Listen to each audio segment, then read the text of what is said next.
10 बातें जो कृष्ण के जीवन को बनाती है महानतम। जीवन प्रबंधन के लिए सबसे श्रेष्ठ सूत्र। जन्म से लेकर देहत्याग तक भगवान कृष्ण के जीवन की लगभग हर घटना में कोई सूत्र है। युद्ध भूमि पर दिया गया गीता का उपदेश संसार का श्रेष्ठतम ज्ञान माना जाता है। मैनेजमेंट मास्टर कहें या जगत गुरु, गिरधारी कहें या रणछोड़, भगवान कृष्ण के जितने नाम हैं, उतनी कहानियां।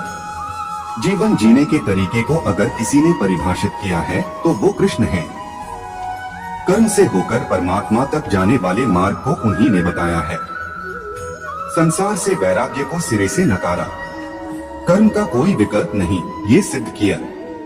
कृष्ण कहते हैं, मैं हर हाल में आता हूँ। जब पाप और अत्याचार का अंधकार होता है तब भी, जब प्रेम और भक्ति का उजाला होता है तब भी। दोनों ही परिस्थिति में मेरा आना निश्चित है।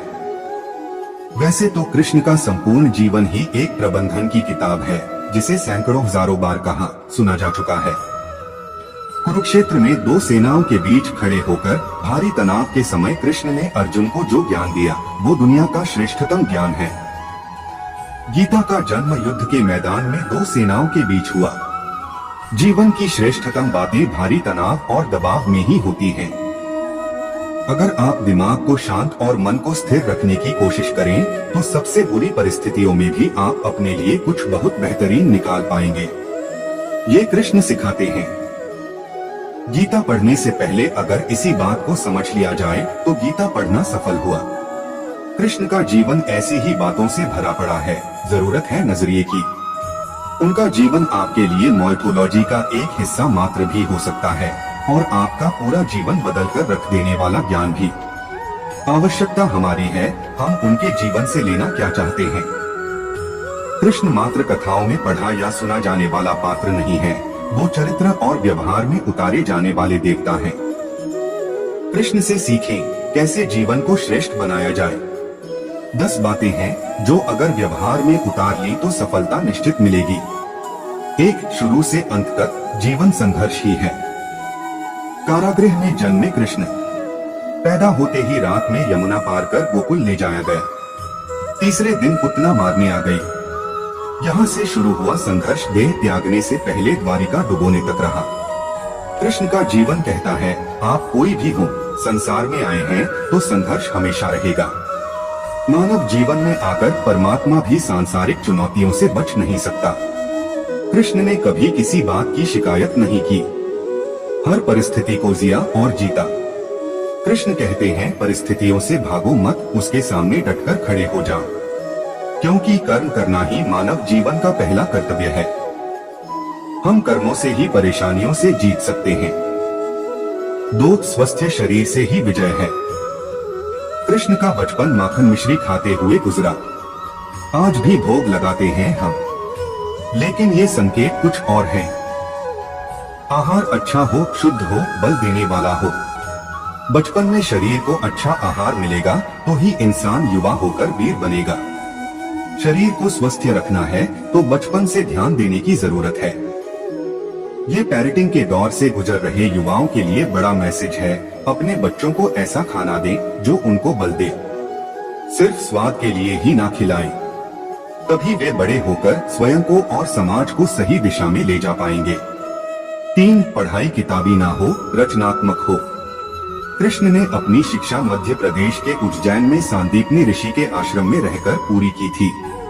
कहा जाता है 64 दिन में उन्होंने 64 कलाओं का ज्ञान हासिल कर लिया था। वैदिक ज्ञान के अलावा उन्होंने कलाएं सीखी। शिक्षा ऐसी ही होनी चाहिए जो हमारे व्यक्तित्व का रचनात्मक विकास करे। संगीत, नृत्य, युद्ध सहित 64 कलाओं कृष्ण के व्यक्तित्व का हिस्सा हैं। बच्चों में कोरा ज्ञान न भरें, उनकी रचनात्मकता को नए आयाम मिले, ऐसी शिक्षा व्यवस्था हो। 4 रिश्तों से ही जीवन है, बिना रिश्तों के कुछ नहीं। कृष्ण ने जीवन भर कभी उन लोगों का साथ नहीं छोड़ा जिनको मन से अपना माना। अर्जुन से वे युवावस्था में मिले, ऐसा महाभारत कहती है, लेकिन अर्जुन से उनका रिश्ता हमेशा मन का रहा। सुदामा हो या उद्धव, कृष्ण ने जिसे अपना मान लिया उसका साथ जीवन भर दिया। रिश्तों के लिए कृष्ण ने कई लड़ाइयां लड़ी और रिश्तों से ही कई लड़ाइयां जीती। उनका सीधा संदेश है, सांसारिक इंसान की सबसे बड़ी धरोहर रिश्ते ही हैं। अगर किसी के पास रिश्तों का थाती नहीं है तो वो इंसान संसार के लिए गैर जरूरी है।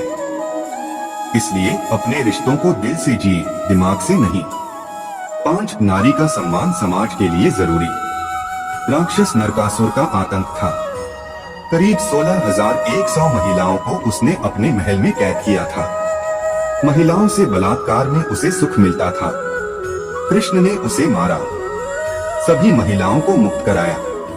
लेकिन सामाजिक कुरीतियां तब भी थीं। उन महिलाओं को अपनाने वाला कोई नहीं था। खुद उनके घर वालों ने उन्हें दूषित मानकर त्याग दिया। ऐसे में कृष्ण आगे आए, सभी 16,100 महिलाओं को अपनी पत्नी का दर्जा दिया। समाज में उन्हें सम्मान के साथ रहने के लिए स्थान दिलाया। कृष्ण ने हमेशा नारी को शक्ति बताया, उसके सम्मान के लिए तत्पर रहे। पूरी महाभारत नारी के सम्मान के लिए ही लड़ी गई। सो आप कृष्ण भक्त हैं तो अपने आसपास की महिलाओं का पूरा सम्मान करें। कृष्ण की कृपा पाने का ये सरलतम मार्ग है। 6 आपके मतभेद अगली पीढ़ी के लिए बाधा न बने। कम ही लोग जानते हैं कि जिस दुर्योधन के खिलाफ कृष्ण ने आजीवन पांडवों का साथ दिया, उसकी मौत का कारण भी कृष्ण की कूटनीति बनी। वो ही दुर्योधन रिश्ते में कृष्ण का समधी भी था। कृष्ण के पुत्र सांब ने दुर्योधन की बेटी लक्ष्मणा का अपहरण करके उससे विवाह किया था। क्योंकि लक्ष्मणा सांब से विवाह करना चाहती थी, लेकिन दुर्योधन खिलाफ था। सांब को कौरवों ने बंदी भी बनाया था। तब कृष्ण ने दुर्योधन को समझाया था कि हमारे मतभेद अपनी जगह हैं, लेकिन हमारे विचार हमारे बच्चों के भविष्य में बाधा नहीं बनने चाहिए। 2 परिवारों के आपसी झगड़े में बच्चों के प्रेम की बलि न चढ़ाई जाए। कृष्ण ने लक्ष्मणा को पूरे सम्मान के साथ अपने यहाँ रखा। दुर्योधन से उनका मतभेद हमेशा रहा, लेकिन उन्होंने उसका प्रभाव कभी लक्ष्मणा और सांब की गृहस्थी पर नहीं पड़ने दिया। साथ शांति का मार्ग ही विकास का रास्ता है। कृष्ण ने महाभारत युद्ध के पहले शांति से समझौता करने के लिए पांडवों और कौरवों के बीच मध्यस्थता की। हालांकि दोनों ही पक्ष युद्ध लड़ने के लिए आतुर थे, लेकिन कृष्ण ने हमेशा चाहा कि कैसे भी युद्ध टल जाए। झगड़ों से कभी समस्याओं का समाधान नहीं होता है। शांति के मार्ग पर चलकर ही हम समाज का रचनात्मक विकास कर सकते हैं। कृष्ण ने समाज की शांति से मन की शांति तक दुनिया को ये समझाया कि कोई भी परेशानी तब तक मिट नहीं सकती जब तक वहाँ शांति ना हो।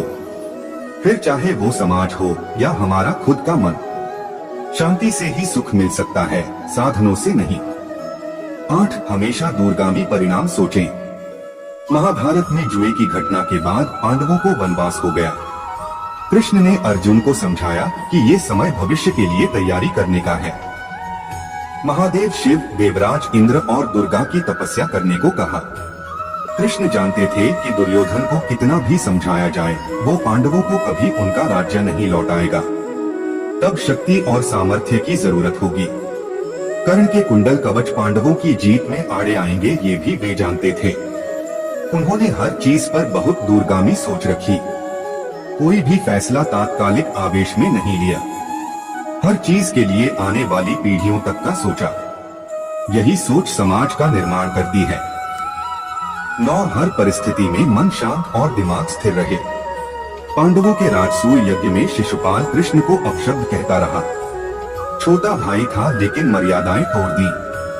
पूरी सभा चकित थी, कुछ क्रोधित भी थे, लेकिन कृष्ण शांत थे, मुस्कुरा रहे थे।